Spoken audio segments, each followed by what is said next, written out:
పశ్చిమ గోదావరి జిల్లా పాలకొల్లు మండలం లంకలకోడేరు గ్రామంలో జరిగిన గ్రామ సభలో పాల్గొన్న మంత్రి నిమ్మల రామానాయుడు. ఈ సందర్భంగా ఆయన మాట్లాడుతూ గ్రామ పంచాయతీల నిధులు కాజేసి సర్పంచ్లను భిక్షమెత్తుకునేలా చేసిన ఘనత నాటి వైసీపీ ప్రభుత్వానిదని, నాటి వైసీపీ సర్కార్ స్థానిక సంస్థలను అడ్డి విరిస్తే టీడీపీ, బీజేపీ, జనసేనలు ఎన్డీఏ ప్రభుత్వం గ్రామ పంచాయతీలకు ఊపిరినిస్తోందన్నారు.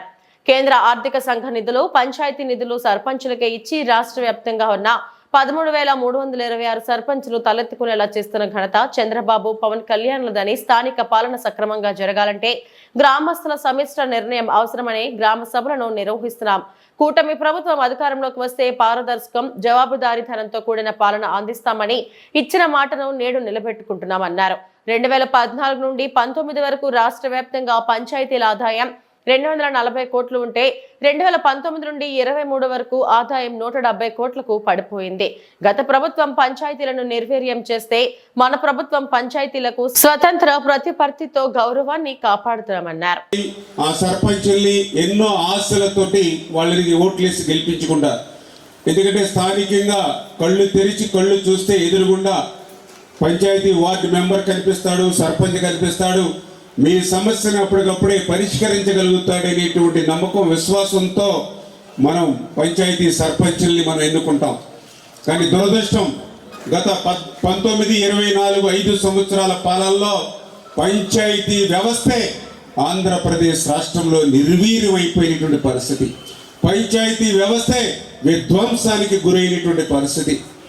ఎందుకంటే మనందరం కూడా చూసాం, గ్రామాల్లో అత్యంత అవసరమైనటువంటి పారిశుధ్యం, కనీసం 4 బ్లీచింగ్ బస్తాలు కొనుక్కొని 4 ముగ్గు బస్తాలు తెచ్చి గ్రామంలో శానిటేషన్ వర్క్ చేస్తామనంటే పంచాయతీలో చిల్లి గవ్వలేనిటువంటి పరిస్థితి.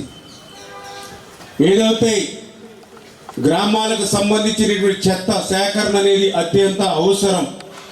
అటువంటి చెత్త సేకరణ చేసినటువంటి రిక్షా ఎవరైతే ఉన్నాడో వాళ్ళకి ఇచ్చే 5,000 రూపాయలు కనీసం మినిమం ఏదైతే ఇచ్చేటువంటి ఆ వేతనం కూడా ఇవ్వడానికి పంచాయతీల్లో చిల్లి గవ్వలేనిటువంటి పరిస్థితి. ఏదైతే మీడియాలో చూసాం, పత్రికల్లో చూసాం, సర్పంచులు భిక్షమెత్తి, అంటే ఒకప్పుడు సర్పంచ్ అంటే తలెత్తుకుని గౌరవంగా నిలబడి తిరిగేటువంటి సర్పంచ్ గత 5 సంవత్సరాల పాలనలో భిక్షమెత్తినటువంటి సర్పంచులు చూసాం. ఏదైతే ఆ యొక్క చెత్త రిక్షాలను సర్పంచ్ లాక్కెళ్ళి నిరసన వ్యక్తం చేసినటువంటి పరిస్థితి గత పాలనలో చూసాం. అంచేత భవిష్యత్తులో అటువంటి పరిస్థితి రాకుండా ఉండాలి.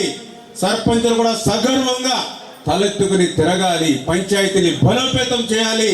ఏదైతే కేంద్ర ఆర్థిక సంఘం నుంచి వచ్చేటువంటి ప్రతి రూపాయి కూడా పంచాయతీలకి చేరాలి. పంచాయతీల్లో వివిధ రకాలుగా వచ్చేటువంటి ఆదాయం ఏదైతే ఉందో అది ఆ పంచాయతీ స్వేచ్ఛగా ఖర్చు పెట్టుకునేటువంటి పరిస్థితి ఉండాలి అనేటువంటి ఆలోచనతో. ఎందుకంటే గతంలో ఆర్థిక సంఘం నిధులు వచ్చిన మరుక్షణమే పంచాయతీల నుంచి మాయమైపోయి మళ్ళీ జగన్మోహన్ రెడ్డి గారు అకౌంట్కి వెళ్ళిపోయి.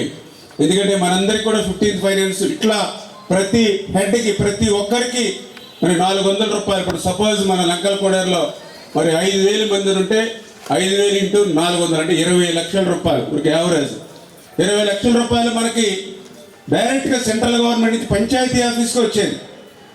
గతంలో మాదిరిగా సెంట్రల్ గవర్నమెంట్ నుంచి స్టేట్ గవర్నమెంట్కి, స్టేట్ గవర్నమెంట్ నుంచి జిల్లా పరిషత్కి, జిల్లా పరిషత్ మండలం నుంచి పంచాయతీకి, అంటే ఇట్లా మార్చుకుంటూ వస్తే సమయం అదేవిధంగా డబ్బు కూడా వేస్ట్ అవుతుంది. డైరెక్ట్గా ప్రజలకు సర్వీస్ చేయాలి ఆలోచనతో డైరెక్ట్గా కేంద్రమే ఆ యొక్క ప్రజలు ఎంతమంది అయితే ఆ గ్రామాల్లో ఉన్నారో వాళ్ళ తలకంటికి లెక్కేసి అమౌంట్ ఇస్తూ ఉన్నాం.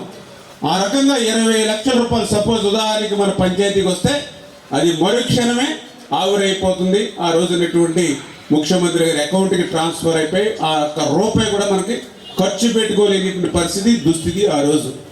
అందుకే అటువంటి పరిస్థితి లేకుండా ఈవేళ కేంద్ర ప్రభుత్వం ఇచ్చేటువంటి నిధులు కానీ, అదేవిధంగా రాష్ట్ర ప్రభుత్వం ఇచ్చేవి కానీ, అదేవిధంగా మీ యొక్క పంచాయతీ పన్నుల ద్వారా వచ్చేటువంటివి కానీ అన్నీ కూడా పంచాయతీ సర్పంచులు పంచాయతీల ఆధ్వర్యంలోనే ఉండి ఇటువంటి అత్యవసరమైనటువంటి పనులన్నీ కూడా చేపట్టేటువంటి విధంగా భవిష్యత్తులో ఈ యొక్క ఎన్డీఏ తెలుగుదేశం, జనసేన, బీజేపీ ప్రభుత్వం పనిచేస్తుంది.